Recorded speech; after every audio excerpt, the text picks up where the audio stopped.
Kun, saya mau bunuh diri. Saya nitip keluarga saya nitip anak-anak saya ke Hakun. Tolong beresin ini masalahnya gimana.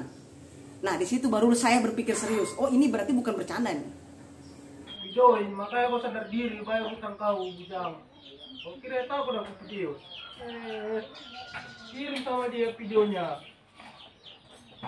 Gak sadar diri kau. Kau yang hutang, kau yang video, malu gak sedikit.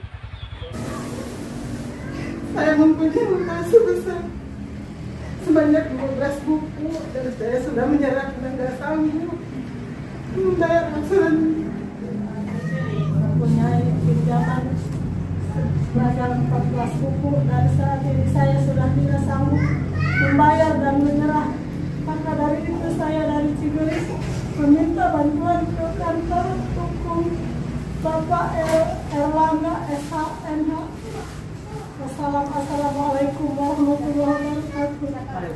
Saya Cigoris mempunyai pinjaman ke bank keliling dan saat ini kami sudah tidak sanggup dan menyerah untuk membayar. Maka dari itu kami meminta bantuan hukum kepada kantor hukum SHMH.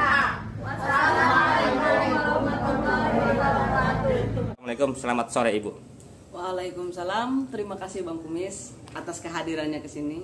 Bu, langsung saja nih Bu ya. Apakah betul nih Ibu pernah menangani, bahkan juga sampai hari ini pun masih ada yang ditangani Ya. masalah untuk menolong warga yang terlilit hutang oleh bank keliling, Bu? Ya. Bisa dijelaskan apa sih yang membuat Ibu mau membantu getol dalam hal itu, Bu? Oke, saya memperkenalkan diri, saya Siti Nur Hakun. Saya dari, kalau untuk kantor mungkin kami dari kantor AI Erlangga dan CO. Terima kasih Bang Kumis sekali lagi. Untuk pertanyaan yang tadi, ya, saya sekarang ini sedang mendampingi beberapa kasus yang memang termasuk Bank Emo ataupun Bank MBK, Kopsia, Koperasi atau dan yang lainnya. Nah, kalau untuk pertanyaan kenapa saya tergugah, saya sangat peduli dengan sosial. Saya bukan terlahir dari orang kaya. Saya tahu betul bagaimana caranya bertahan hidup. Mungkin masyarakat awal pertama berpikir ketika mereka berhutang terhadap bank, mereka merasa terbantu. Justru oke, saya potong dulu Teh ya. Karena Bang Kumis juga mendapatkan satu kiriman video sebuah keluhan sejumlah warga Ya. yang di situ mengadu terhadap yang tadi dikatakan ke kantor Ya. Erlangga ya. Itu, nah, coba bisa dijelaskan tentang warga yang pernah mengadu ke Ibu itu. Baik. Awalnya bagaimana sih? Awalnya itu ada 2 orang warga berinisial E ya dan berinisial W datang ke rumah saya jam 4 subuh, Bang Kumis. Jam 4 subuh itu datang ke rumah saya, nangis. Nah, mereka bilang karena mereka punya hutang atau terlilit hutang oleh bank keliling. Saya tanya, ya bukan kalian saja yang punya hutang, saya juga punya hutang. Karena saya tidak tahu kronologisnya. Pada saat mereka berbicara kepada saya, mereka harus menyediakan uang 30 juta per bulan. Dan 1 minggunya itu sekitar 8 jutaan yang mereka harus setor. Hari Minggu saja yang mereka tidak setor, barulah saya di situ berpikir. Mereka sampai berbicara kepada saya, kan saya namanya Hakun di sini. Kun, saya mau bunuh diri. Saya nitip keluarga saya nitip anak-anak saya ke Hakun. Tolong beresin ini masalahnya gimana. Nah, di situ baru saya berpikir serius. Oh, ini berarti bukan bercanda nih. Akhirnya saya ngomong ke mereka, apa saja yang memang mereka alami. Ternyata mereka terlilit dengan bank itu bukan hanya satu instansi bank. Atau memang kita bukan sebut bank lah atau koperasi. Bukan selama satu koperasi, tapi dengan 14 koperasi. Dan ada beberapa atas nama yang mereka pegang atau yang mereka itu kendalikan. Setelah saya tanya, saya telusuri, ternyata pada saat mereka itu meminjam ke bank, mereka itu tidak semuanya dipinta pemberitahuan atau dipinta keterangan dari suaminya juga. Mereka hanya ditanya, ibu mau pinjam berapa, usahanya apa, Tidak diperiksa juga usahanya apa.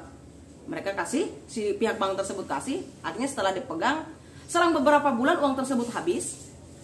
Terus ada pihak bank lain yang keluar atau yang masuk. Itu bank keliling ya? Bank keliling juga masuk, dan si warga tersebut atau si W atau si E itu udah ngomong, "Pak, saya ini udah punya hutang." Bang Kumis begitu ke si abang umpamanya. Gak apa-apa kata dia, saya mah berbeda itansi kata dia nih. Akhirnya diambil lagi, saya bayarlah nih umpamanya ke Bang Kumis, mana ke dia dari uang hutang dari si B tersebut. Terus-teruslah seperti itu, akhirnya membludak. Yang akhirnya kita simpulkan bahwa dari 10 juta umpamanya nih ya, mungkin hanya 10% yang mereka makan. Terjadinya beberapa lembaga koperasi sampai 14 koperasi yang dipinjam atas namanya warga-warga oleh W dan juga E, itu karena mereka untuk menutupi hutang-hutang yang lainnya, Bang Kumis. Dan pernah terjadi penjualan tanah oleh korban ataupun oleh nasabah tersebut. W ini dengan si E sudah menjual tanah, Bang Kumis. Nah, tadinya itu mereka akan membayar hutang tersebut kepada bank. Nah, bank itu nolak. Mereka bilang nggak mau. Katanya begitu. Kenapa nggak mau? Tetap harus setoran. Bahasanya begitu. Kan kita bingung nih. Jadi kalau secara ini kan intinya punya niatan untuk menghentikan Ya, jelas. hutang tersebut dengan cara dilunasi kontan, Iya, ya kan? iya betul. Nah terus apakah memang pihak bank keliling ya, kita katakan bank keliling itu menolak? Menolak, harus disetor aja. Alasannya Jadi apa itu? entah. Kalau untuk alasannya, waktu bertemu dengan saya pun beberapa instansi ataupun beberapa koperasi itu mereka hanya berbicara seperti ini. Ya Bu, memang kan prosedurnya ini Bu setoran. Hanya seperti itu berbicaranya Pak Kumis. Jadi tidak berbicara apa yang memang membuat mereka tidak mau mengambil uang yang memang sejumlah penutupan tersebut. Mereka nggak berbicara ke situ. Mereka cuma berbicara ini prosedur, ini harus ikuti prosedur. Saya bilang kan ini warga sudah tidak kuat lagi untuk menyetori. Dia menjual sebidang tanah untuk melunasi. Kalian mencegah, dan ini sudah terjadi 6 tahun Bang Kumis. 6 tahun tanpa diketahui oleh suaminya, oleh anaknya, oleh rekan-rekan, oleh kerabat maupun sanak saudara. Nah, Tidak diketahui. Justru yang bikin menarik lagi bahwa itu bukan hanya tadi yang berinisial W dan apa ya, tetapi ada sejumlah warga juga yang mempunyai keluhan yang sama, dan itu pun namanya si ibu ini ikut mendampingi. Bisa dijelaskan? Kemarin itu saya sekitar 50 pemberi kuasa, dan itu semuanya terlibat. Dari W dan E itu merembet kepada orang-orang yang lain atau warga-warga yang lain memang yang terlibat dengan Bang Emo. Jadi ada 50 kuasa yang di tangan saya. Nah kalau menurut si ibu sendiri itu polanya bagaimana sih sampai ya, sebenarnya kita juga dilematis. Iya. Kita tahu ya, di satu sisi warga butuh Iya. yang namanya finansial, baik untuk modal ataupun untuk kebutuhan yang lainnya. Nah dengan hadirnya bank keliling mereka merasa terbantu. Nah, Menurut mereka, pemikiran awal. Ya, Menurut coba, pemikiran menurut awal. pemikiran Tenopi, apakah itu ada satu tindakan dari oknum-oknum tertentu yang mencoba mengelabui bahwa hutang itu ya hal yang baik gitu kan, tapi di sisi lain kan banyak korban-korban juga. Menurut pandangan Tenopi bagaimana? Jelas menurut saya itu salah. Itu bukan membantu si Bang Kumis, malahan menjerumuskan. Hanya saja tata cara mereka itu seolah membantu, menurut saya ya. Karena memang mereka ketika memberikan pinjaman itu mereka tidak menerima persyaratan yang terlalu rumit seperti ke bank-bank yang memang resmi di negara kita. Mereka tidak terlalu rumit, hanya KTP saja, kan begitu. Tetapi kalau setelah saya telusuri, ini sangat menjerumuskan, di mana mereka terlilit banyak hutang tanpa usaha sama sekali. Dan mereka tidak berbicara terhadap keluarganya, tidak berbicara terhadap saudaranya. Bahkan saya sudah melihat dengan mata kepala saya sendiri, 50 orang tersebut hampir bunuh diri gara-gara bank. Dan faktor cara mereka meminjam dan menyetori itu seperti itu Bang Kumis. Untuk menyetori atau untuk membuat si bank tersebut tertutup, mereka meminjam kembali ke bank yang lain. Dan mohon maaf, di sini wajar ketika saya sebagai pendamping hukum, saya mempunyai rasa kecurigaan. Wajar Bang Kumis, hanya kecurigaan terduga ya. Tapi saya bukan berarti menyangka langsung. Saya menyangka bahwa di situ hanya lingkungannya saja, ada satu pintu. jujur saja. Cuman itu hanya asumsi saya pribadi di sini. Karena di sini saya merasa ini semua itu janggal. Kalian bukan membantu, kalian menjerumuskan masyarakat. Kalau kalian benar-benar membantu masyarakat, contoh, dengan setoran 1 minggu 2 kali, mereka belum saja membelanjakannya, Bang Kumis, mereka sudah dipinta setoran. Dan bunganya itu besar, bukan kecil bunganya. Nah, sepengetahuan si ibu, itu kalau boleh tahu bunganya berapa persen sih? Ada yang 20%, ada yang 30%, ada yang 10%. Yang jelas tidak ada yang di bawah 10%, di atas. Di atas semua Bang Kumis. Dan itu setorannya itu, bayangin aja sama Bang Kumis, ada yang 1 hari sekali, ada yang 1 minggu 2 kali, ada yang sebulan itu 2 kali, berarti 2 minggu sekali. Jadi tidak ada jangka yang 1 bulan sekali, nggak ada.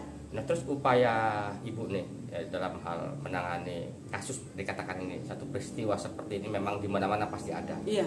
Tetapi saya yakin tadi pro dan kontra tentang penanganan kasus yang disebut bank keliling itu bagaimana, Dan Novi? Banyak. Di bawah itu ya ada sebagian warga yang berbicara kepada saya, ngapain kamu belain? Orang itu dia punya hutang kok memang harus dibayar. Dia bilang kayak gitu kan. Ngapain kamu posisinya menjadi pengacara bank emok dan segala macamnya? Itu mah kasus hutang piutang, udah harus dan wajib dibayar. Nggak usah kamu galak-galak. Saya bilang tidak seperti itu kenyataannya di bawah. Karena kalau memang saya berbicara itu hanya kasus hutang piutang, bukan kasus kemanusiaan, ini di sini sudah ada beberapa masyarakat warga yang akan bunuh diri karena hutang piutang tersebut. Berarti di sini bukan hanya tentang hutangnya, tapi kenapa mereka bisa jadi seperti itu? Ternyata ada bagian penekanan pada saat penagihan, Bang Kumis. Nah, ini menarik yang disebut penekanan. Apakah bisa dijelaskan secara signifikan untuk penekanan? Sangat bisa saya jelaskan. Ada anak kecil Bang Kumis yang tidak mau lagi sekolah gara-gara rumahnya itu digedor pakai kaki. Itu pertama. Kedua, ada perkataan keras dari bank keliling, sebut saja oknumnya. Dia itu sampai berbicara goblok ibu-ibu, anjing masyarakat. Ada yang seperti itu Bang Kumis. Bahkan berbicara pengacara tai, karena saya menurut mereka itu seharusnya pengacara nggak mendampingi hutang. Sampai ke saya itu bilang pengacara tai. Ada yang begitu. Cuman ya menurut saya itu sebagian resiko dari ketika saya itu mendampingi sosial ya. Karena saya nggak peduli tentang hal itu. Yang penting masyarakat saya itu nyaman, tentram. Ketika ada huru-hara, saya harus bisa merapatkan kembali. Siapa lagi Bang Kumis?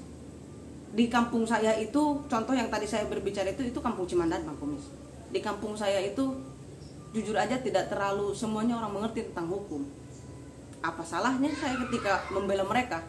Sedangkan yang saya tahu, administrasi banknya saja cacat. Saya bisa membuktikan hal itu. Cacat Bang Kumis. Suaminya tidak mengetahui kan? Terus posisinya perusahaannya juga mereka tidak tahu menahu, mereka kasih aja uang segelontoran kayak gitu. Untuk apa kalau bukan untuk menjebak? Penjebakan kan bukan harus dengan langsung dengan kesulitan. Mereka bisa memberikan kebahagiaan. Kan kayak gitu. Yang setelah saya telusuri itu ya, dan itu sesuai dengan lapangan. 3 bulan saya Bang Kumis. Nah, terus setelah ibu turun langsung mendampingi boleh dikatakan para korban bank keliling ya, itu terus bagaimana untuk kelanjutan penyelesaian sendiri?